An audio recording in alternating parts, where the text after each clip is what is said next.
L'invité de Bonsoir Lyon, c'est la ministre déléguée chargée des Sports. Bonsoir Roxana Maracineanu. Merci d'avoir accepté notre invitation ce soir sur Bonsoir. BFM Lyon. Alors vous êtes à Lyon depuis le début de l'après-midi. Vous êtes allé à Lyon, à Vaux-en-Velin, avec Nadia Hay, la ministre déléguée en charge de la ville.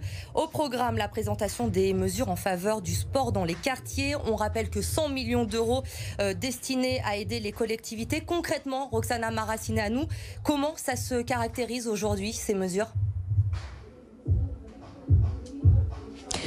Ce seront 1000 équipements de proximité dans les quartiers prioritaires de la ville et dans les zones de revitalisation rurale qui vont voir le jour grâce à ce financement supplémentaire. Et puis des actions des associations sportives, de l'aide aussi aujourd'hui à l'emploi dans les associations sportives qui sera débloquée spécifiquement pour les quartiers prioritaires de la ville, parce qu'on est convaincu avec Nadia, avec Jean-Michel Blanquer aussi, que le sport est un outil d'éducation, d'insertion et d'inclusion sociale. Et nous voulons que tout le monde puisse en bénéficier. Le sport et l'égalité des chances ressort très bien dans le sport qu'on voit à la télé. L'égalité des choix aussi, et c'est ce qu'on est venu dire à ces jeunes qui, grâce au sport, peuvent s'en sortir, peuvent aller vers des formations, vers des métiers aussi aujourd'hui.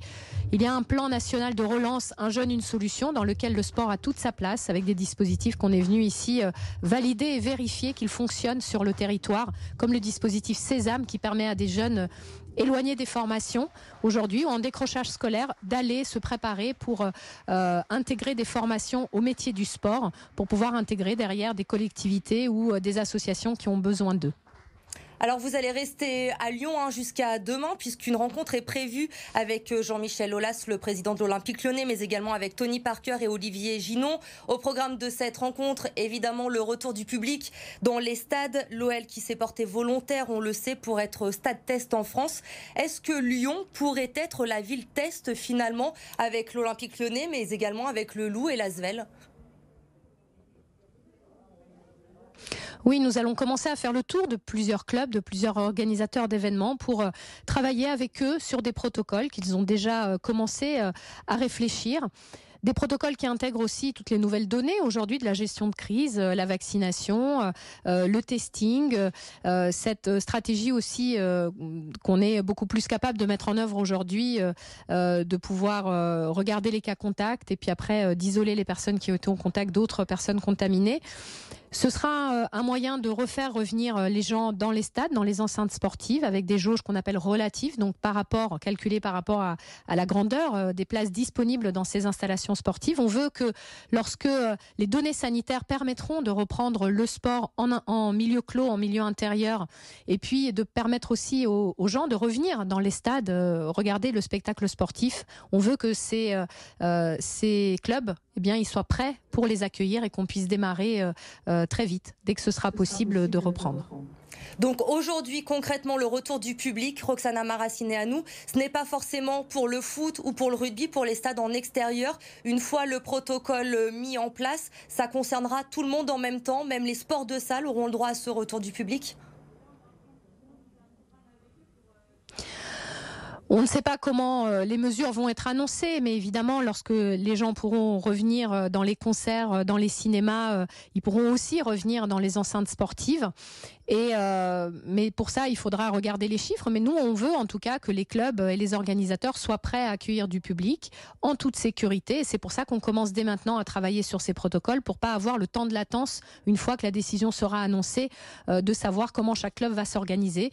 Donc c'est pour ça qu'on fait ces consultations. Et effectivement, comme les clubs de Lyon s'étaient proposés pour être expérimentateurs, c'est pour ça que je viens les rencontrer demain pour discuter avec eux de ce qu'ils ont déjà réfléchi et des comparaisons qu'ils ont pu aussi avoir par le biais de la transversalité du monde du sport avec les autres pays européens, de voir aussi quelles sont les expériences ailleurs dans le monde qui ont pu être menées pour pouvoir accueillir en toute sécurité du public dans les enceintes sportives.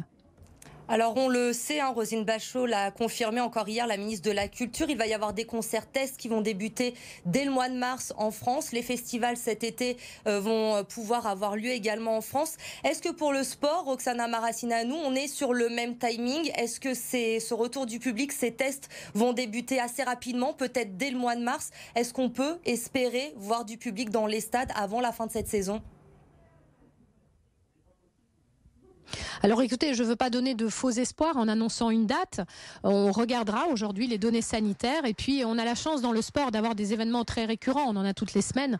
C'est vrai que peut-être dans la culture c'est un peu plus compliqué parce que ça demande un investissement énorme de monter un festival ou un spectacle. Nous, cette organisation de compétition de spectacles sportifs, elle est récurrente et voilà, ça reprendra quand ça pourra reprendre. Mais en tout cas, nos acteurs aujourd'hui sont prêts à travailler et ont déjà produit des protocoles. C'est à nous maintenant de les recueillir, de les porter à la connaissance du ministère de la Santé et du Haut Conseil à la Santé publique pour qu'ils soient validés et qu'on puisse être en ordre de marche lorsque le feu vert nous sera donné.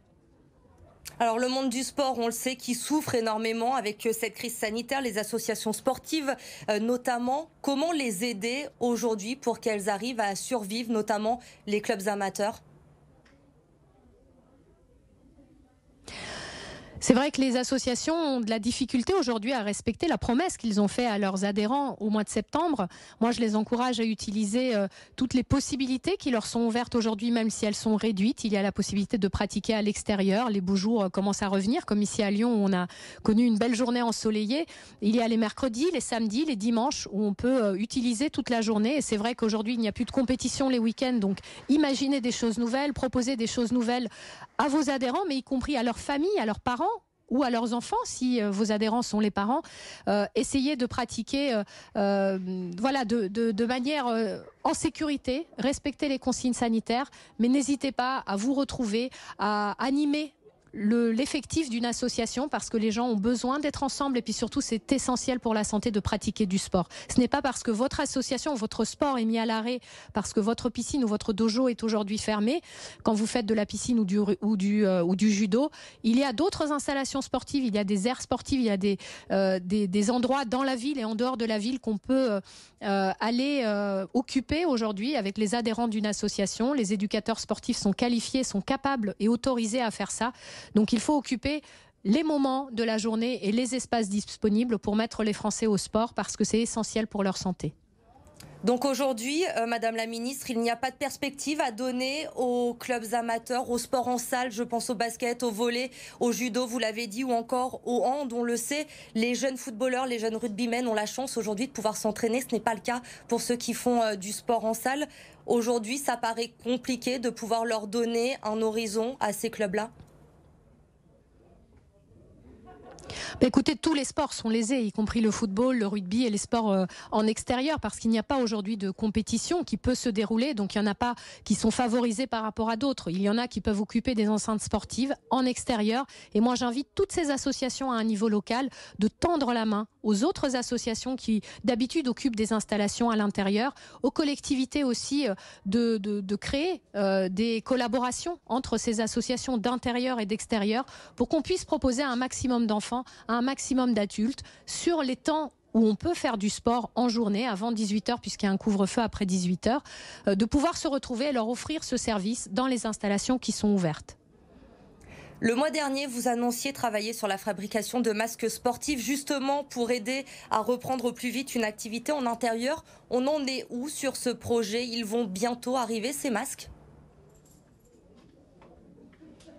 Oui, c'est le travail d'anticipation et de prospective que le ministère des Sports a mené avec l'AFNOR, qui est une entreprise qui normalise les masques, qui a sorti les premiers masques première génération. Aujourd'hui, c'est un masque deuxième génération qui va voir le jour d'ici 1 mois, 2 mois, lorsque tous les fabricants pourront le mettre et le commercialiser.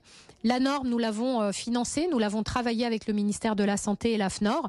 Elle est aujourd'hui publiée. Ce sera un masque avec lequel on pourra mieux respirer, qui protégera de la même façon que les masques actuels, 90% de filtration, mais une respirabilité bien meilleure qui va permettre au sport de se dérouler en toute sécurité, de pouvoir pratiquer aussi en intérieur, en milieu clos, dès que ce sera possible de rouvrir les salles et le sport à l'école également, dans les gymnases scolaires, eh bien, on incitera effectivement et on conseillera le port de ce masque pour que le sport n'ait pas à refermer derrière si jamais la situation empire à nouveau, et que aussi tous les publics qui aujourd'hui hésitent à retourner faire du sport, les personnes fragiles, en difficulté au niveau de leur santé, eh bien, elles puissent grâce à ce masque y retourner en toute sécurité parce que le sport ne doit pas s'arrêter, c'est essentiel encore une fois pour la santé.